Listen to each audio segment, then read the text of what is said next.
added and distributed from production to the consumption in two important food systems, fish and rice, which are critical for food security, employment and income generation, especially in developing countries, which Nigeria happens to be one.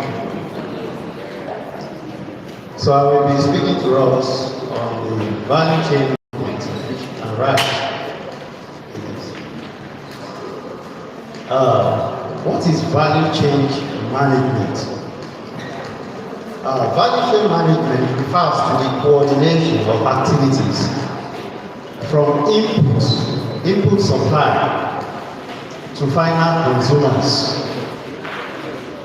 That is, it is bringing in a product from its initial input stage to the final consumer unit. And it emphasizes on efficiency and competitiveness, and also value addition. Then it also focuses on how to reduce losses and increase farmers' officials' income. The question that I would like to ask is why focusing on fish and rice? In Nigeria today, or globally, we see that every family, or virtually,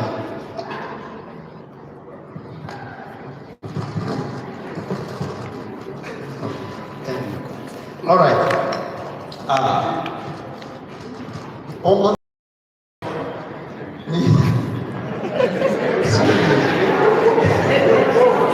I'm a Yoruba man, so I should be able to communicate better in the Yoruba language. All right. Over that, so fún wa ní àárọ̀ yìí pé bá a ṣe lè ṣe ètò láti ìbẹ̀rẹ̀ pẹ̀pẹ̀ okòwò nípa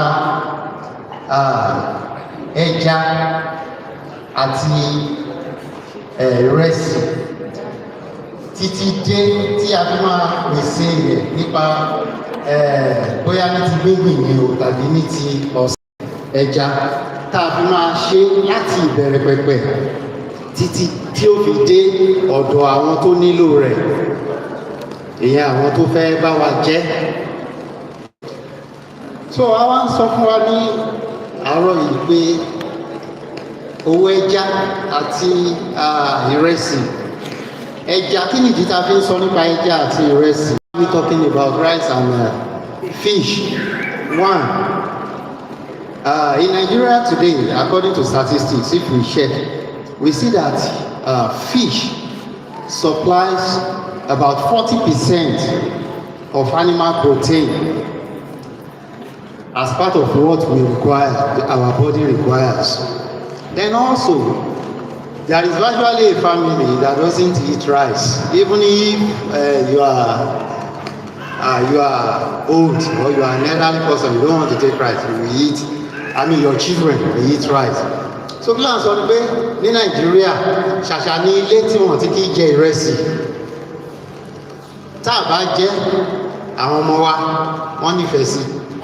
Then à ń sọ nípa ẹja náà pé ẹja nínú ẹja jíjẹ a lè rí up to 40, ìdá ogójì, ìdá àádọ́ta àbí ogójì, ogún méjì protein, èròjà tí wọ́n pè ní protein tí a nílò la máa rí nípa ká máa jẹ ohun tí ó jẹ́ ohun ọ̀sìn tí í ṣe ẹja. Then a tún rí ẹja àti ìrẹsì gẹ́gẹ́ bí ohun tó jẹ́ ọ̀nà tó lè pèsè iṣẹ́ fún àwọn ọ̀dọ́ wa. Tá bá ṣe iṣẹ́ tó dáadáa, if you work towards it, it's an high employment generation business. And also, it is very critical for food security and rural livelihood. Tá bá ń sọ̀rọ̀ nípa kí oúnjẹ pọ̀, kí oúnjẹ kó pọ̀ dáadáa fún wa. Ó jẹ́ ibi tá a lè wò tá a tún lè ṣe okòwò wa sí. Concept of value chain. Kí ni àwọn nǹkan tó rọ̀ mọ́ tá a bá ń sọ̀rọ̀ nípa value chain? À ń sọ̀rọ̀ nípa input supply. Kí ni àwọn nǹkan tá a kó jọ pọ̀ tá a fẹ́ fi ṣe òwò yìí? Àwọn yẹn ló jẹ́ kókó tó gbúdọ̀ wà lárọ̀ọ́wọ́tó wa. The key components. We talk about input supply. Ẹni ohun tá a fẹ́ ṣe bá a ṣe fẹ́ ṣe, ọ̀nà tá a fẹ́ gbé gbà tá a fi ṣe okòwò yẹn. Then we talk about processing. Tá a bá ṣe tó bá dé ìpele láti kórè, kí ni nǹkan tá a máa ṣe lẹ́yìn tá a bá kórè tí owó tá a fẹ́ tà tá a tó fi gbé wọn sí tó fi máa. Then distribution. Lẹ́yìn ìgbà tá a bá tún ṣe dáadáa tó gbé wọn, the addition, the value has been added to it. Kí ni, báwo ló ṣe máa dọ́dọ̀ àwọn tó nílò rẹ̀? Báwo ló ṣe máa dé ọ̀dọ̀ àwọn oníbàárà wa?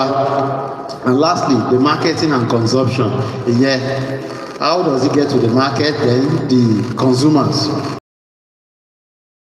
Kan tí ó ní ìfarapẹ́, which are supporting functions for the key components that are involved in this value chain management that we are discussing. We talk about infrastructures. Kí la nílò gẹ́gẹ́ bí ẹni tó fẹ́ sin ẹja, ó nílò ibi tó máa dẹja sí, pond, bóyá artificial ni àbí heart, àbí ike, àwọn ike tá a máa ń lò sí. Then finance, owó ṣe kókó. Yorùbá, ẹ̀yin bàbá wa, màmá wa, ẹni tí owó ò bá sí nílé, ẹnìkan ń dámọ̀ràn o. Then technology, kí ni àwọn nǹkan tá a nílò gẹ́gẹ́ bí irinṣẹ́ tó máa jẹ́ kí àwọn nǹkan tá a fẹ́ ṣe kó ṣeé ṣe? Àti kí ni ìlànà policy and institutions, kí ni ìlànà tí wọ́n ìgbékalẹ̀ ìjọba ní ti ìjọba nípa nǹkan tá a fẹ́ ṣe? Níbo la ti lè ṣe? Báwo la ti lè ṣe tó fi máa bá ètò tí ìjọba ní nílẹ̀ mu? Àti àwọn ẹgbẹ́ wo ni ó lọ́wọ́ sí tí mo lè tọ̀ lọ láti bóyá láti ní òye tó nípa nǹkan tí mo fẹ́ ṣe? So àwọn eléyìí ló jẹ́ key supporting functions. Now, ẹ jẹ́ ká wo fish value chain overview. Nípa ẹja, kí ni value chain ẹja? Àwọn ìpele wo ló rọ̀ mọ́ tó bá jẹ́ pé òwò ẹja ni ó wù mí láti máa ṣe àbí tí mo ti ń ṣe? We talk about input supply, we talk about fish production, post-harvest handling, processing and storage, and marketing and export. Kí ni à ń sọ? Èkíní, input supply. Kí ló tí mo nílò láti sin ẹja tó máa jẹ́ ohun tí mo rà? Input supply like fingerlings. We talk about fingerlings. Feed, oúnjẹ tán máa jẹ. Àwọn ọmọ ẹja tá a fẹ́ sìn, oúnjẹ tán máa jẹ àti àwọn irinṣẹ́ tá a fẹ́ lò. Ẹnì kejì mi tó sọ̀rọ̀ nípa smart agriculture, ó ti fún wa lẹ́kọ̀ọ́ nípa àwọn irinṣẹ́ yẹn tá a lè lò tó máa jẹ́ kí iṣẹ́ yẹn rọrùn fún wa. Tó yẹ pé tá a bá ti tò àwọn irinṣẹ́ yẹn síbẹ̀, tiwa ni ká kàn máa sọ àsìkò, ká kàn máa lọ wò pé ṣé irinṣẹ́ tí mo tò yìí ṣó ń ṣiṣẹ́, ṣó ń jẹ́ ń jáde lẹ́ẹ̀kọ̀ọ̀kan, a lọ máa wò. Then fish production, ìyẹn ni ọ̀sìn yẹn gangan tá a ti wá bẹ̀rẹ̀. Lẹ́yìn ọ̀sìn yẹn ní ṣe pẹ̀lú ẹja tá a ti kó jọ báyìí, tá a ti kó sínú fish pond, a ti bẹ̀rẹ̀ iṣẹ́ ọ̀sìn lẹ́yìn ìgbà tá a ti ra àwọn tá a nílò jọ. Then post-harvest handling, lẹ́yìn ìgbà tí a bá sin ẹja tán, tẹ́ja ti tó jẹ tàbí tó ti ready fáwọn tá a fẹ́ tà fún, a máa harvest. Kí làwọn irinṣẹ́ tá a nílò fún ilé náà? A nílò láti ṣàkójọ kó tó wá kan processing, ìyẹn ni value addition, processing and storage. àti harvest ẹja wa, then a nílò láti jẹ́ kí ẹja yẹn kó dùn wò kó jọjú fún market. Kí làwọn nǹkan tá a fẹ́ ṣe sí? Value addition at this junction is very very important.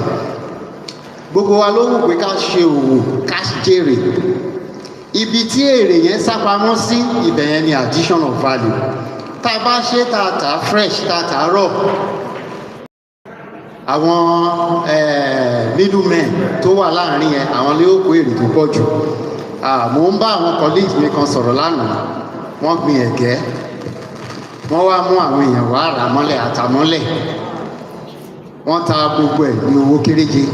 Mo ní láti gbà wọ́n níyànjú pé tán wọ́n láwọn ò mọ̀ báwọn lè sọ ọ́ di gàrí, àwọn lè sọ ọ́ di báwọn ò tiẹ̀ mọ ọ̀nà ìwàhálà tó wà ń bẹ̀. Àwọn máa tún máa náwó mi pé kí cassava máa lọ àmọ́ nínú ìjọ mi ẹ̀sọ́ di ìrùbọ́ ẹ̀sọ́ di gàrí, ìyẹn lówó lórí ju kẹta ẹ̀jẹ̀ mọ́lẹ̀ lọ.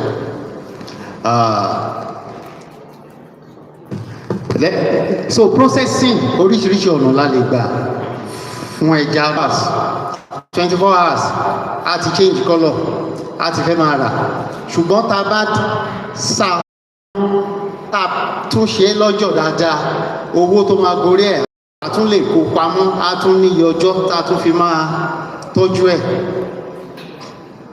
Then marketing, lẹ́yìn tá a bá ti process ẹ̀ tán àádé gbé sí ọjà. Àwọn oníbàárà wọn ti máa wà the opticals even before you start the production. I have some colleagues that are into poultry production. Before they start at all, they have the people that will buy the chicks. Like this December, somebody was telling me that he has supplies to me and he had collected 25,000 naira from all his customers per body. So from that money he collected, he was able to do the business and he still, make his gain. So kí là ń sọ ni pé àwọn tó máa rà àti àlè tí máa ṣe láti bẹ̀rẹ̀ iṣẹ́ tá a bá ń ṣe nípa ẹja tàbí ìrẹsì àti ní àwọn àfojúsùn àwọn tí a mọ̀ pé wọ́n ní ìfẹ́ sí nǹkan bẹ́ẹ̀.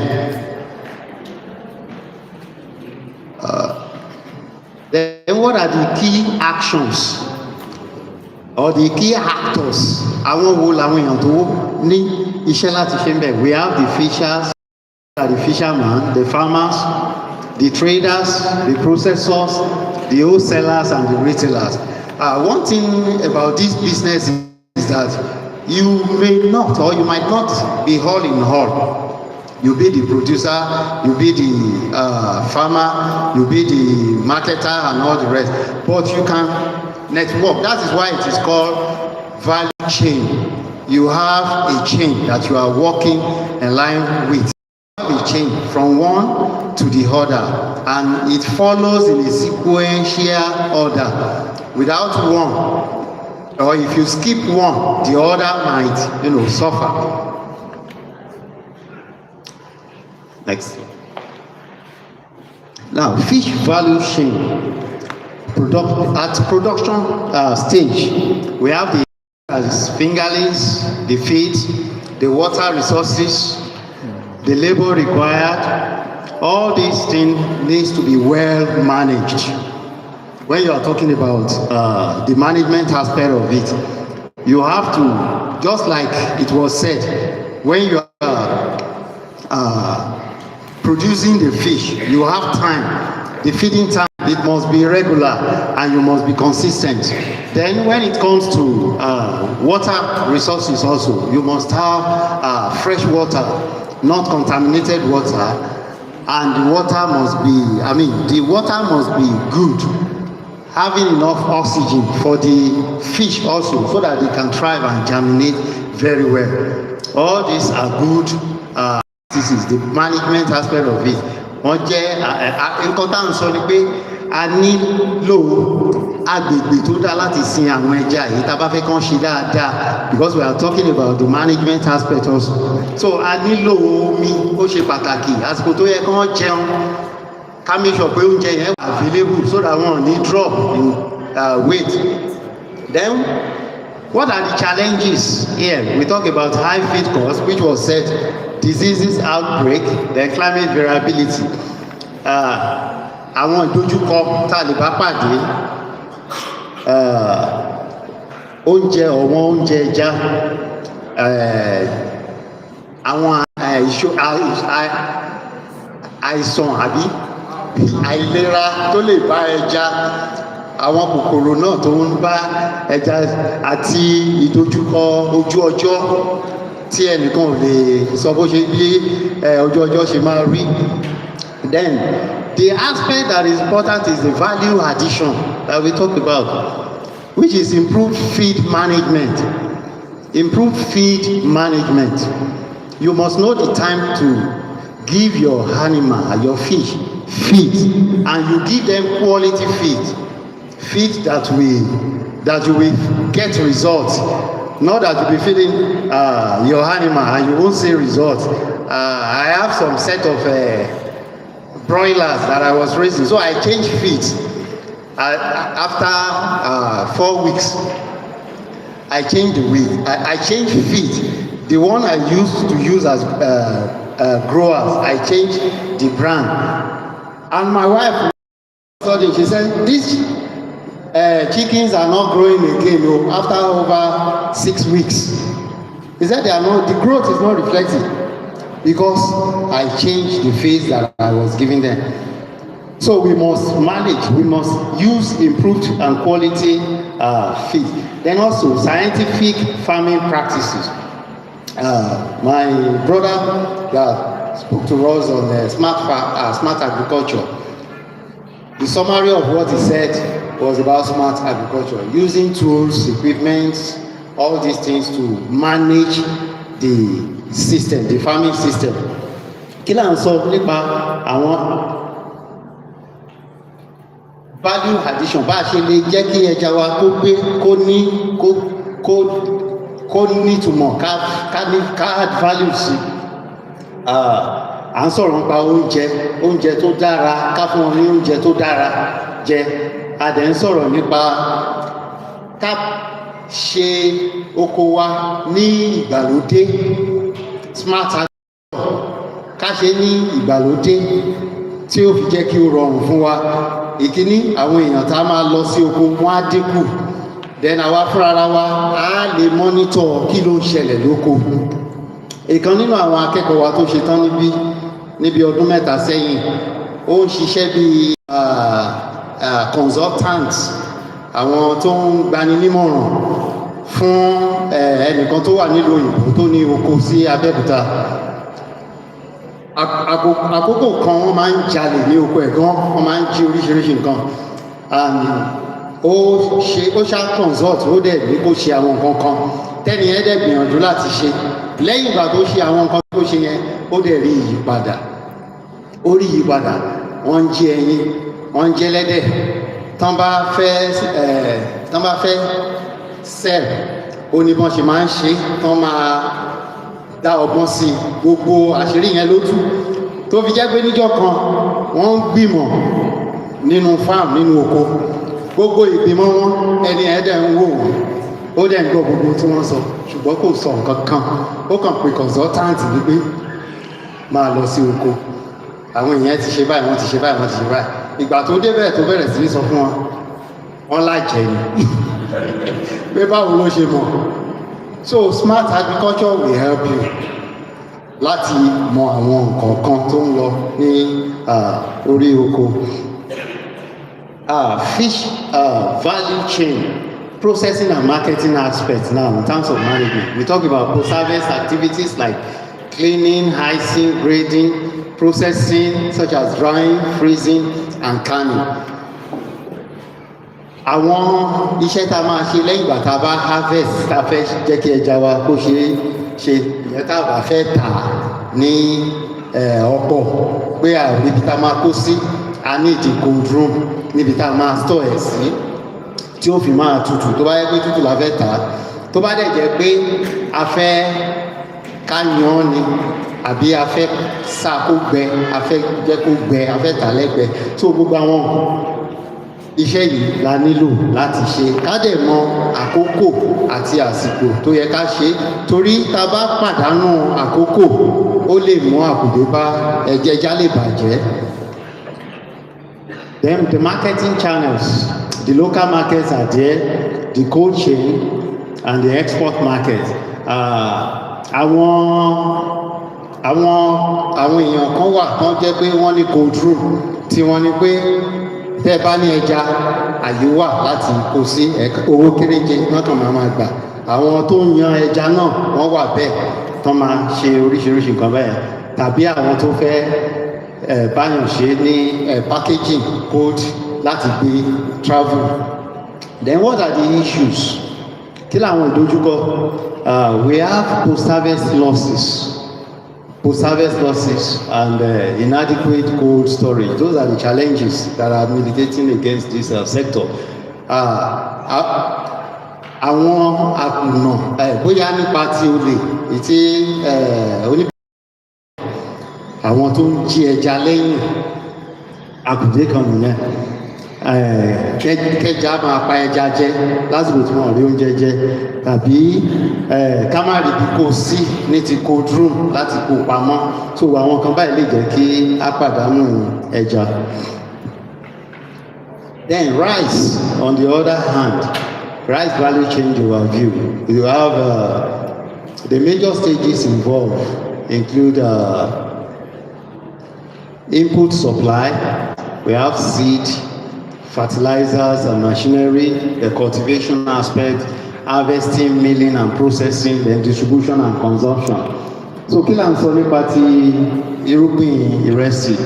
Àwọn nǹkan tí wọ́n ìpele tó wà ní value chain níbẹ̀ à ń sọ̀rọ̀ nípa supply, input supply, àwọn nǹkan tá a nílò bí irúgbìn ajílẹ̀ àti katakata tá a máa lò láti kọ ilẹ̀. Then the cultivation aspect involve land preparation and planting, management of the plant títí tó fi máa dàgbà débi tí a ti harvesting next is harvesting. Èyàn ni ká kó irúgbìn nǹkan tí a gbìn. Lẹ́yìn ìyẹn à ń sọ̀rọ̀ nípa milling and processing, bá a ṣe máa mill ẹ̀, bá a ṣe máa process ẹ̀, tá a ṣe di nǹkan tí a lè jẹ. Then distribution and consumption, bá a ṣe máa pín ká fún àwọn tó nílò rẹ̀. Then what are the key stakeholders? Ìyẹn àwọn tí ó nípìn nínú iṣẹ́ àṣeyọrí iṣẹ́ ìrẹsì ní gbígbìn. À ń sọ̀rọ̀ nípa farmers, àgbẹ̀, miller, ìyẹn àwọn tí ó máa bá wa thresh ẹ̀ tí a bá ti harvest ẹ̀. Then traders, àwọn olókoòwò tó máa bá wa tà á, tá máa wá gbà tá máa àti retailers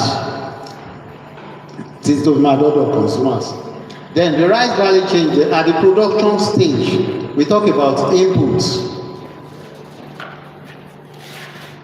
The paramount thing is the seed we are planting. Quality seed. The computer people will tell us that garbage in is garbage out. It's what you plant that you get. So if you plant a good seed, you have a good harvest. If you plant sick seed or damaged seed, then you have the same kind of harvest. Then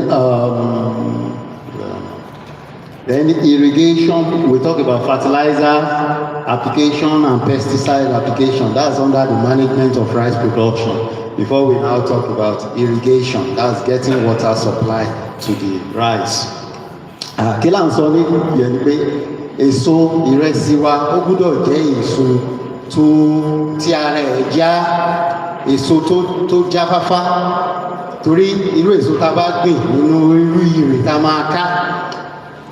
Then àsìkò tó yẹ ká máa nílò fertilizer, ajílẹ̀ àti àwọn pakopako àti pakòkòrò tá a máa lò nínú oko. Then omi, a mọ̀ pé rice production, omi ó ṣe pàtàkì. So omi ó gbọ́dọ̀ wà bóyá òjò but àsìkò yóò ṣàsìkò tí ẹnìkan dúró de òjò kúrò a gbọ́dọ̀ ní alternative supply of water which could be well or borehole. Then kí làwọn ìdojúkọ, what are the challenges that we have when it comes to rice chain production stage? We talk about rising input costs, water scarcity, low mechanization in some regions.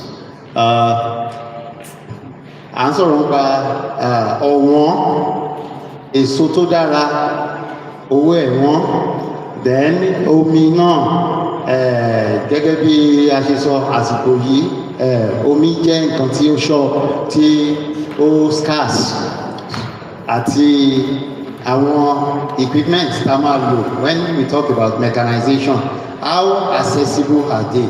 Àwọn equipment wa báwo ni a ṣe máa rí wọn lárọ̀ọ́wọ́tó in terms of tractor, plows, planters, weeders and all the rest.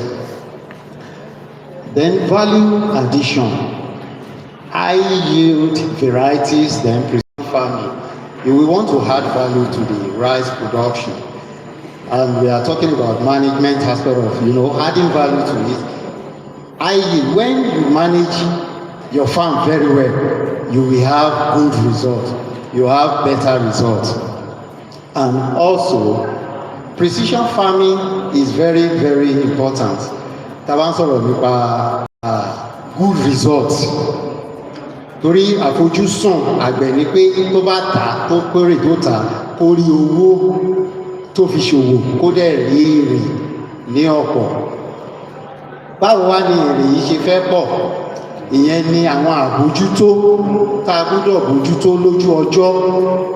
Ibẹ̀ ni precision farming system. The aspect of precision farming system is where you now use the tools, the smart agriculture that my brother has preached to us.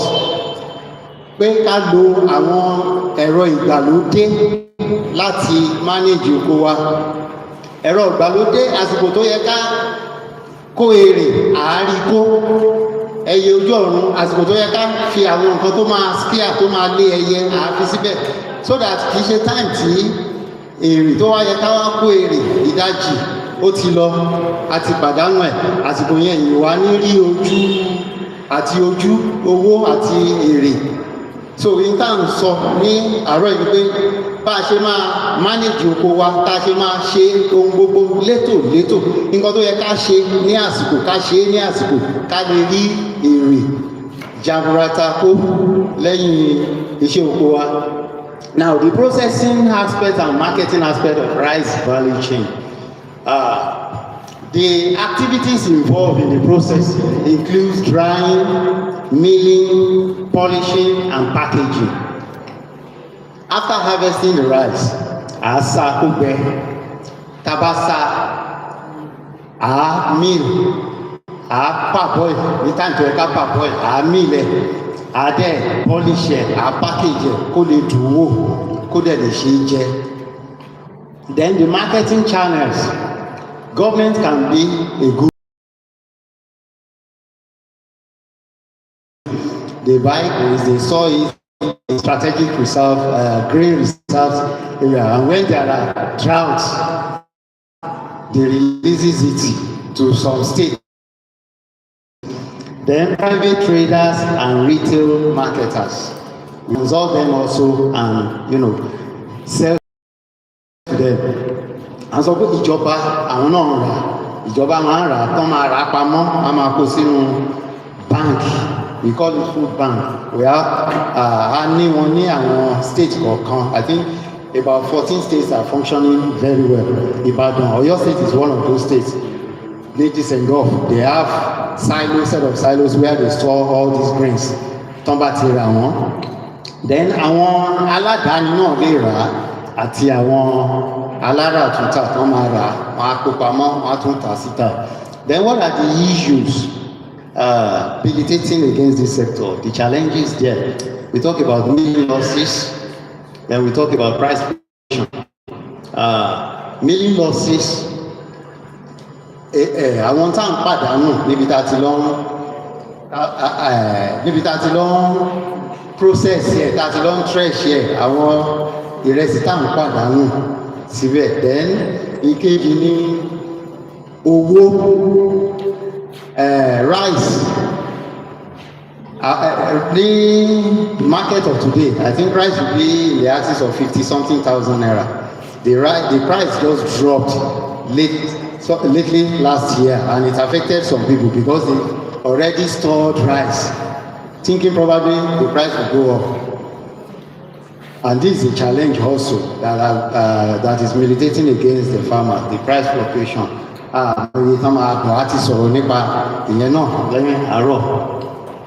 Then comparison between rice and fish value chain. The basis of comparison is just perishability, the storage needs, the value addition, and the market risk.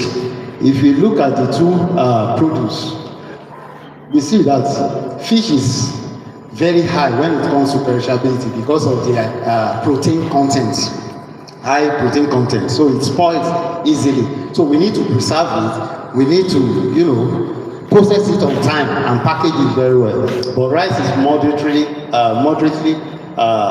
perished. Then when we talk about storage needs, fish require cold storage, while rice require dry storage. Then for the value addition, processing is critical when it comes to fish processing. Talk about drying, smoking, all the rest. But for rice, it's only milling and branding. And for risk, the risk of fish is higher when compared to rice. Rice is moderate. So kí ni nǹkan tá à ń sọ a ṣe àgbéyẹ̀wò láàrin ẹja àti ìrẹsì. A lè jẹ́ kó yé wa pé ẹja ó máa ń tètè bàjẹ́, ṣùgbọ́n lérèfé ni bíbàjẹ́ títí ẹ̀ tí ò bá ti gbẹ dáadáa ni ó máa ń grow mold. Then storage needs, àwọn ibo ni a máa kó méjèèjì sí. Ẹja nílò ibi tó tutù, ìrẹsì nílò ibi tí ó gbẹ dáradára. Then kí ni addition, the value addition, what it entails, kí ni ìpele iṣẹ́ yẹn báwo ló ṣe rí sí. Ní ti ẹja iṣẹ́ wà ń bẹ láti ṣe tàbá fẹ́ add value sí, but ní ti ìrẹsì iṣẹ́ tó wà ń bẹ lẹ́yìn parboiling, ṣùgbọ́n tí processing yẹn bá ti yé wa iṣẹ́ àti ṣe ń bẹ púpọ̀. Then ní ti market risk, ẹja ó gbé wọn ju ìrẹsì lọ, risk tó rọ̀ mọ́ ẹja ó pọ̀. Then role of technology in value chain management. We talk about cold chain infrastructure for fish, which is very, very important. Then we talk about mechanization and automation for rice milling. Then digital marketplaces and traceability system, then mobile-based advisory services.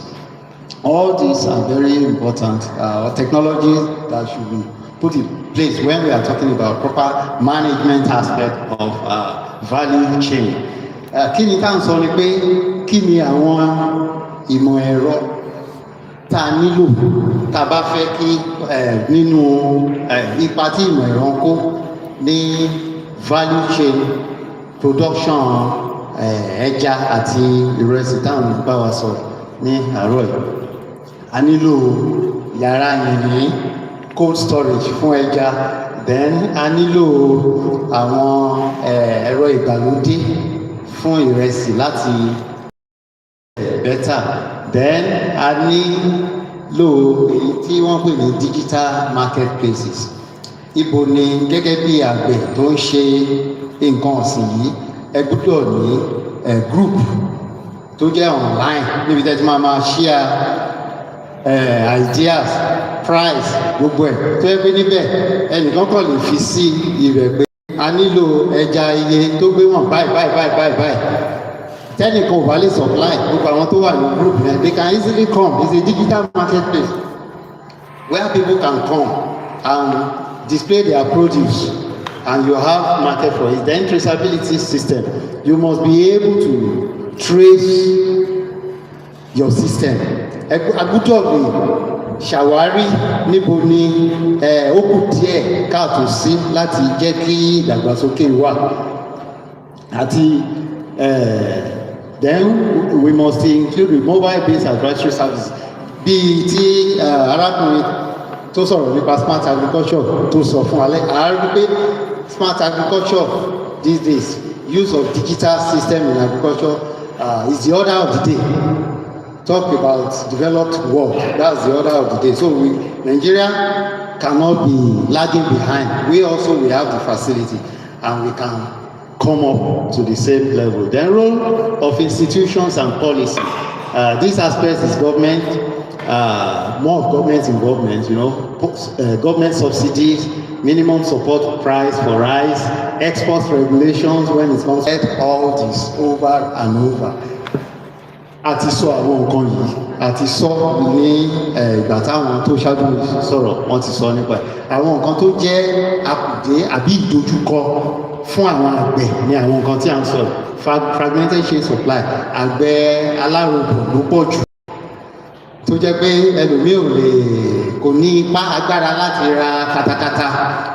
A sọ̀rọ̀ pa infrastructure, kò sọ́nà, kò sí omi tó dáa ní community láti sin ẹja, bóyá bọ́ irú àsìkò yìí tí ọ̀gbẹlẹ̀ ti dé, kò sí kànga ó ti lọlẹ̀ àti sin ẹja lẹ́yìn tó wà ní bóyá àkùrọ̀ gan àwọn náà rọ́jú ni láti rí omi.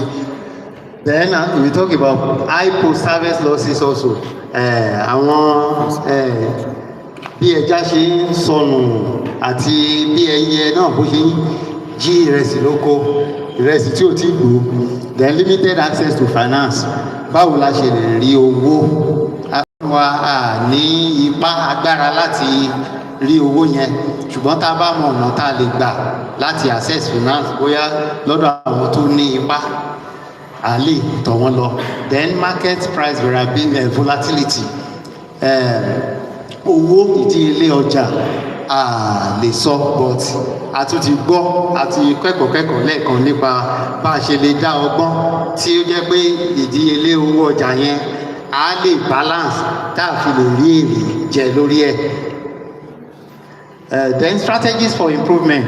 Strengthening farmers, fishers, cooperative, very important. Investment in storage and processing, capacity building, training, and market linkages, contract farming, sustainable and climate smart practices. In tí à ń sọ ni pé báwo la ṣe lè ìdàgbàsókè nínú okòwò ẹja àti ìrẹsì ní gbígbìn. À ń sọ̀rọ̀ nípa ká rú àwọn àgbẹ̀ lágbára nípasẹ̀ cooperative organization, cooperative farm, cooperative unit. Then a tún sọ̀rọ̀ nípa investment in processing and storage. Ká náwó sí ìpele processing àti storage náà gẹ́gẹ́ bí àgbẹ̀. Ká má fi sílẹ̀ fún àwọn tó ní ipá nìkan. Tí cooperative náà bá lè handle aspect yẹn pẹ̀lú owó kékeré àbí èrè kékeré, á tún jẹ́ kí èrè ní abala tí àgbẹ̀ kó tún gbéra kórúkọ́kọ́ díẹ̀. Then capacity building and training gẹ́gẹ́ bí eléyìí tá à ń ṣe lọ́wọ́ báyìí. À ń ṣe so that ká tún lè ní ìmọ̀ kún ìmọ̀, ká lè kẹ́kọ̀ọ́ nípa tá à ń ṣe. Irú àwọn organisation tá à ń sọ fún wa yìí, àgbọ́dẹ̀ ń bì, àtún béèrè lọ́wọ́ àwọn organisation gbogbo tún lè darapọ̀ mọ́ tí màá tún lè máa rí owó yá so that okòwò yìí á tún lè rú gẹ́gẹ́ sí. Then market linkages and contract farming. My brother also talk about that contract farming system. Maybe that may involve, you don't want to be all in all, so that you don't weary yourself. You can contract some aspects of the farming system to people that have the facility. Àwọn tó ní ipá láti ṣe abala yẹn, wàá gbé fún wọn, ẹ bá mi ṣe nǹkan báyìí, wọ́n á ṣe tó dẹ̀ jẹ́ gbówó tán máa gbà kò ní gara. Then sustainable and climate smart practices, which is very important. Ìyẹn ni ìtí brother mi ti sọ̀rọ̀ nípa smart agriculture. Now in conclusion, value chain management improves efficiency, income, requires tailored approaches due to different integrated effort from markets and policy makers are essential. And lastly, strong value chain ensure food security and sustainability.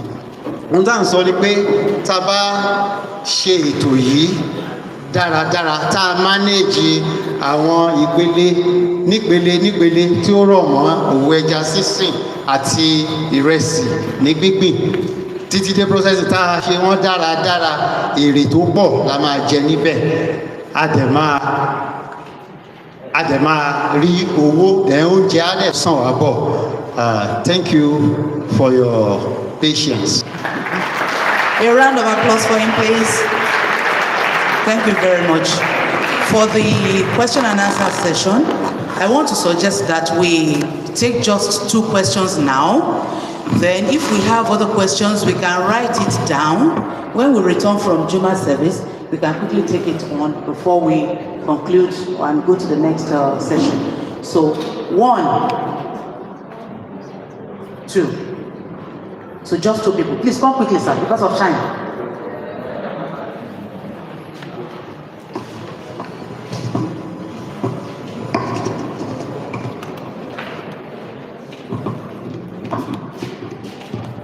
Thank you for the presentation. My name is Adison Alawale.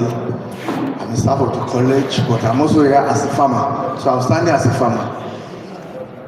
One rule that has kept me in farming is that labor productivity in agriculture is 0 without processing. That is, you can work 3 times harder than you worked last year. If you can't process, what I want to say, we farmers are cared for by our and the food technologies. It's not about production. If you want to say production, I can tell you that people are producing. If you come to ask close cassava farmer now, or fish farmer, they will tell you what is sugar. It is you engineers that are supposed to give us state of the art. If you can process, that is value addition. That is what. If I can program my fish into smoke at minimal cost, I can dictate the price. So if you don't give us, it's not the farmer. To me, progression. If you want cassava, 750 now 120. Everybody's giving cassava. Everybody's working with the same thing fish. So I want our engineers, I want to challenge you. Give one can process on our farm. Forget about middlemen. If I can process, I will take it to the market day. If I can process my fish, and then process and sell something about rice, I want the team to notice on the issue of rice production. I don't know how we can. I started planting my own rice even before Buhari started talking about rice. I said, how do you buy it? But one challenge is how do we scale both? Help us put that in your plan. The husband of us will wait in August to plant. We can plant now. There is water is coming. When we plant May, June. But we want the bus to start moving before we plant in Ibadan. Let me get in Ibadan. So help us put that in your. So and the third one, when you learn my own thing, and then I say, I'm speaking as a farmer. I'm a farmer. The third one is the land that we use for farming. In Ibadan, I let the communal farmers in Barisa. All our floor plates are gradually being lost. These are areas that you can put that identification and preservation of floor plates in part of your program. Because go to me when we were young, you know what? If my vegetable there, that land for that trade is Sampa, they will cut that land, sell it, and put fuel station, shopping from everything there, and these are natural gifts. So those are just for the team. Those are my options. Thank you very much. Number 2.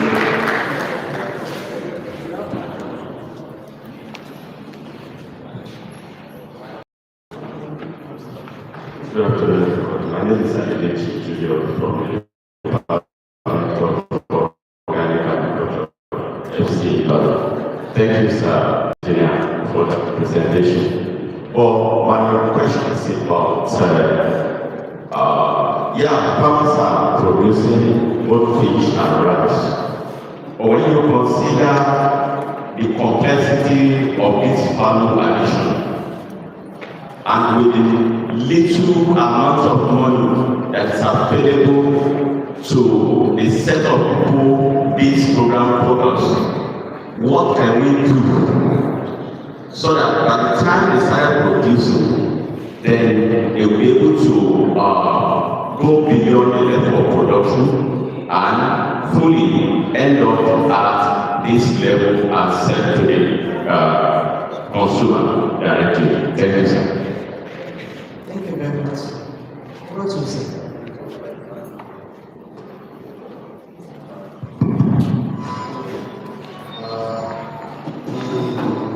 The question raised by Mr. Hideki, the only thing I can pick there is producers to the consumers. What is the question there? The question. The complexity, what it takes to produce and the. Yeah, I talked about complexity of the process in terms of financial capacity of the farmers, the set of people, the youth and women targeted with the based on this program. Would they have enough capacity to start from production level and then end up at the processing level? Thank you. Thank you very much. The question, like the provost said, let me pick, and Dr. Akonde also corroborated it, that the idea is you come up with a plan as a farmer, get yourself into the business, then there are organizations that are ready to key in. Once they see what you are doing, then support. That is just it. So it's not about you alone again. And even after you produce, the market is ready. The market is there already. So that's just it. Then thank you very much, Mr. Adesoya, for the challenge that you are posing to the engineers. We are trying, not that the engineers are not doing anything. And you yourself will bear me witness. The equipment you are using to process the garri, now, where was it fabricated? Where was it? Who produced it? Is it not that I coordinated the production of that set of cassava processing equipment? The sifter, the grater, the fryer.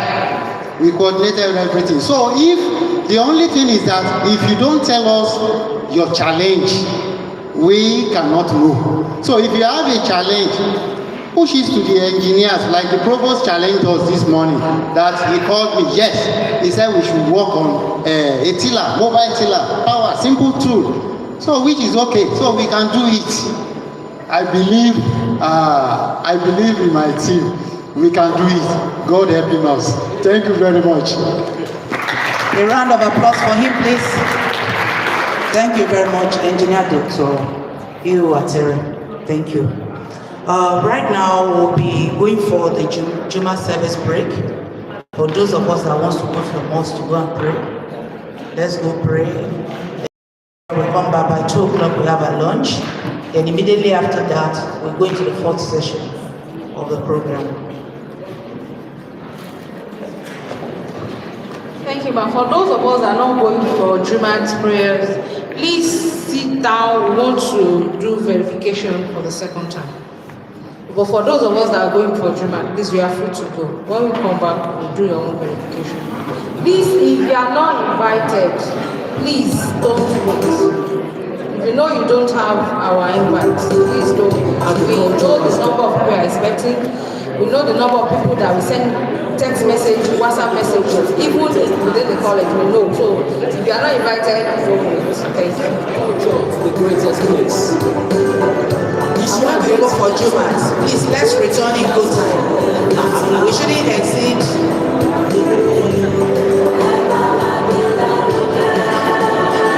Everyone is expected to be here by 2.